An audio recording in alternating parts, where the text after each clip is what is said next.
Hi నమస్తే welcome to MK media. నిన్న Allu Arjun arrest episode ఏ విధంగా కొనసాగిందో మనం అంతా చూసాము. నిన్న మధ్యాహ్నం మొదలైన అల్లు అర్జున్ సినిమా అయితే ఈ రోజు ఉదయం 7:30కి అయితే ఎండ్ అయింది. బట్ ఇప్పటికీ ఆయనని హీరోలు, సెలబ్రిటీలు, సినిమా ఇండస్ట్రీకి సంబంధించిన వాళ్ళైతే వెళ్ళి ఆయనని కలుస్తున్నారు.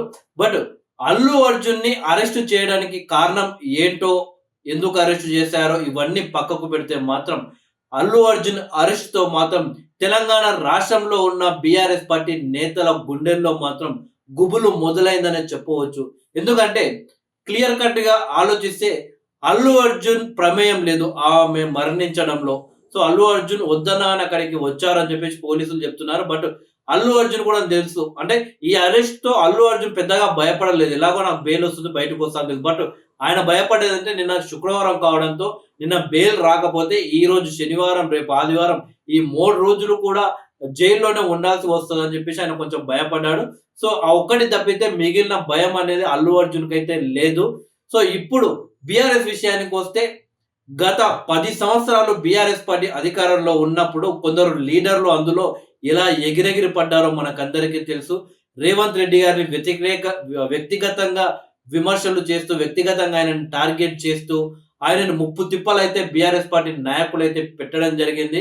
రేవంత్ రెడ్డి ముఖ్యమంత్రి అయిన తర్వాత బీఆర్ఎస్ పార్టీ నాయకులకు చెమటలు పట్టిస్తాడు అని చెప్పేసి ముందు నుండి కాంగ్రెస్ పార్టీ నాయకులు అంటున్నారు. ఇప్పుడు ముఖ్యమంత్రి అయిపోయాడు. సో ఇప్పటి వరకు అయితే బీఆర్ఎస్ పార్టీకి సంబంధించిన నాయకుల అరెస్ట్ అయితే లేదు. రేపో మాపో కేటీఆర్ అరెస్ట్ అయితే ఉండబోతున్నట్లు వార్తలు అయితే వస్తున్నాయి. ఈ సందర్భంలో అల్లు అర్జున్, అంటే రేవంత్ రెడ్డికి అల్లు అర్జున్ గారి మధ్య ఇలాంటి గొడవలు లేవు. వాళ్ళిద్దరికి అసలు ఏ సమస్యనే లేదు. వాళ్ళిద్దరు ఒక చుట్టాలు కూడా దూరపు చుట్టాలు. సో అలాంటిది ఇలాంటి గొడవలు లేని అల్లు అర్జున్కి నిన్న రేవంత్ రెడ్డి ఒక రకంగా చుక్కలు చూపించారని చెప్పి. ఎందుకంటే తెలుగు రాష్ట్రాల్లో ఎందరో ముఖ్యమంత్రులు వచ్చారు, పోయారు. కానీ ఏ ముఖ్యమంత్రి వచ్చినా, ఏ పార్టీ అధికారంలోకి వచ్చినా కానీ సెలబ్రిటీలతో మాత్రం ఎవరు పెట్టుకోరు, వాళ్ళని టచ్ చేయరు, వాళ్ళ తప్పున్నా కానీ. మనం చూస్తే మొన్న ఏపీలో గత 5 సంవత్సరాలు పరిపాలించిన YS Jaganmohan Reddy just cinema వాళ్ళతో పెట్టుకున్నందుకు ఆయన ఓడిపోవడం జరిగింది అక్కడ.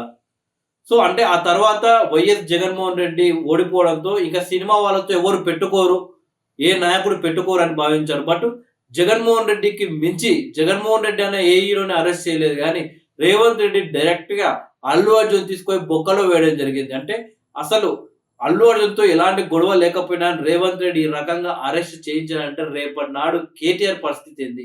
సో కేటీఆర్ కి రేవంత్ రెడ్డికి, అంటే కల్వకుంట్ల కుటుంబానికి రేవంత్ రెడ్డి గారి మధ్య పచ్చగడ్డి వేసిన బగ్గుమంటుంది. ఆ రకంగా వాళ్ళ మధ్య ఒక 7-8 సంవత్సరాల నుండి గొడవలు అయితే కొనసాగుతున్నాయి. ఒక రకంగా వాళ్ళ కుటుంబం మీద కోపంతో రేవంత్ రెడ్డి గారు ఈరోజు ముఖ్యమంత్రి అయ్యారు. అంటే ఆ రకంగా పోరాటాలు చేశారు వాళ్ళే టార్గెట్ గా.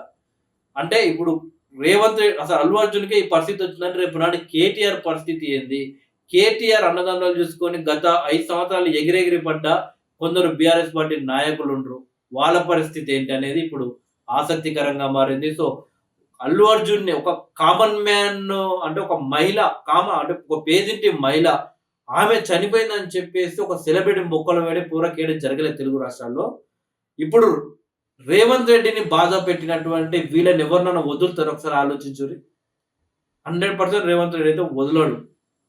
తప్పు చేసిన ప్రతి ఒక్కరిని, అంటే ఫోన్ ట్యాపింగ్ విషయంలో కావచ్చు, కాళేశ్వరం లాంటి వాళ్ళ ప్రాజెక్టులో అవినీతి కావచ్చు, ఫార్ములా ఈరేస్ విషయంలో కావచ్చు, ఇలా ప్రతి దాంట్లో కూడా తప్పు చేసిన వాళ్ళని మాత్రం రేవంత్ రెడ్డి 100% వదలడు, బొక్కలో వేస్తాడు పక్క అని చెప్పేసి నిన్నటితో ఫుల్ క్లారిటీ ఇచ్చారు. అందుకే నిన్నటి నుండి ఒక్క బీఆర్ఎస్ నాయకుడు కూడా నోరిపడం లేదు.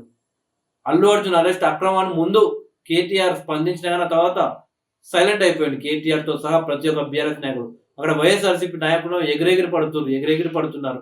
సో చంద్రబాబు నాయుడుకి బురద రుద్దడం. ఎందుకంటే ఏదైనా సెలబ్రిటీ అరెస్ట్ అయితే ఈ అధికార పార్టీకి బురద అంటే ప్రమాదం ఎక్కువగా ఉంటుంది. సో ప్రతిపక్షాలు అదే పని మీద ఉంటారు. బట్ ఇక్కడ చూస్తే మనం బీఆర్ఎస్ అంతా సైలెంట్ అయిపోయింది. అసలు ఆ మాటలే మాట్లాడడం లేదు, అసలు పట్టించుకోవడం లేదు. ఇప్పుడు అంతా సైలెంట్ అయిపోయారు.